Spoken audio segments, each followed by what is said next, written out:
나라가 망할 상황인데 이념 전쟁에 헛심 쓰는 것 이거 아니죠. 이런 상황에서 어떻게 전체도 아닌 신생아 특공만 3만 호를 공급하겠다는 건지 모르겠습니다. 아이 키울 때 가장 많이 고려하는 것은 입지인데 이런 집 구하려면 빚을 꽤 내야 되는데 5억 원 빚을 내서 빚을 갚으면서 집을 살 수도 있는 사람도 있겠지만 아닌 사람들에게는 사실 빚 좋은 개살구입니다. 전 세계 최악의 출산 위기를 겪고 있는 대한민국. 하지만 아직도 젊은이들에게 빚내서 집 사라는 수준의 발상에 머물러 있는 건 아닌지 고민해봐야 할 부분입니다. 대한민국 완전히 망했네요.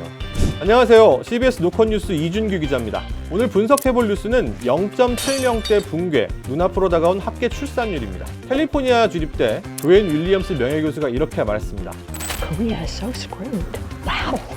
인구가 유지되려면 남녀 한 쌍이 만나서 2.1명을 낳아야 한다고 합니다. 둘이 만나는 건데 당연히 2명은 낳아야 숫자가 안 줄겠죠. 그런데 0.7명을 낳는다는 것은 한 쌍도 아니고 두 쌍도 아니고 세 쌍이 모여서 아이를 낳아야 겨우 한 쌍 수준을 유지할 수 있다는 얘기인 겁니다. 말 그대로 인구가 3분의 1 수준으로 팍팍 줄고 있다는 겁니다. 이런 상황 정부도 당연히 알고 있겠죠. 그리고 대책도 마련하고 있습니다. 바로 주거 지원입니다. 아이 키우기 힘들어? 그럼 집 구하기 쉽게 해줄게. 이런 거죠. 첫 번째, 신생아 특별 공급, 신생아 특공이라고 하는데요. 임신을 했거나 신생아를 낳은 지 2년 이내이면 결혼을 했는지 안 했는지 등에 관계없이 신생아 특별 공급에 신청할 수 있게 해서 아이 키울 집을 마련할 수 있도록 하겠다는 겁니다. 원래 분양이라는 게 하늘의 별따기 아니겠습니까? 특공이면 확률이 높아지니까 집 얻기가 훨씬 좋아지죠. 이 신생아 특별 공급으로 내년부터 매년 3만 호의 공공주택을 공급하겠답니다. 2018년부터 2022년까지 공급된 공공분양 전체 물량을 살펴보니까 29,617호예요. 5년을 다 합해도 3만 호가 되지 않습니다. 현 정부 출범 2년 차인 올해 상반기 전국 공공분양 인허가 물량만 살펴봐도 5,000호가 조금 넘는 수준인데요. 이런 상황에서 어떻게 전체도 아닌 신생아 특공만 3만 호를 공급하겠다는 건지 모르겠습니다. 정부가 공공분양 계획을 50만 호까지 늘렸기 때문에 산술적으로 신생아 특공이 3만 호 정도는 가능하지 않겠냐 이렇게 판단한 것 같은데요. 그런데 계속되고 있는 원자재 가격 상승, 또 최근 불거진 LH의 철근 누락 사태까지 겹치면서 공급량을 빠르게 늘리기 쉽지 않을 것이다. 이런 전망이 우세합니다. 그리고 또 한 가지, 특공은 공급이죠. 어딘가 새로운 곳에 집을 지어야 돼요. 그런데 입지가 좋은 곳에는 이미 집이 다 있습니다. 어린이 키우는 집은 직장에서 가까워야지만 부모가 일가정을 양립하는 데 도움이 될 텐데 그런 곳들은 공공분양을 하기가 쉽지 않죠.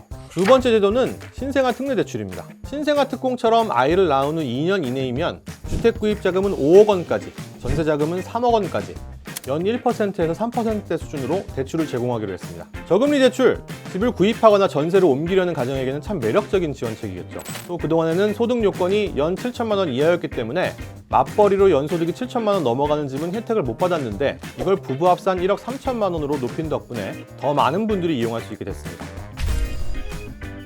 결국 빚은 빚이죠.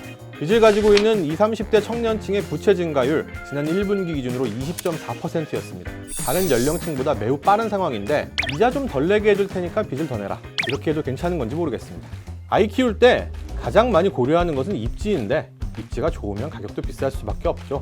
이런 집을 구하려면 빚을 꽤 내야 하는데 5억 원 빚을 내서 집을 사고 또 갚아 나갈 수 있는 사람도 있겠지만 아닌 사람들에게는 빚 좋은 개살구입니다. 내년 총 예산 656조 9천억 원 중에 저출산 극복 예산은 17조 5,900억 원, 차지하는 비중은 2.7%가 조금 안 됩니다.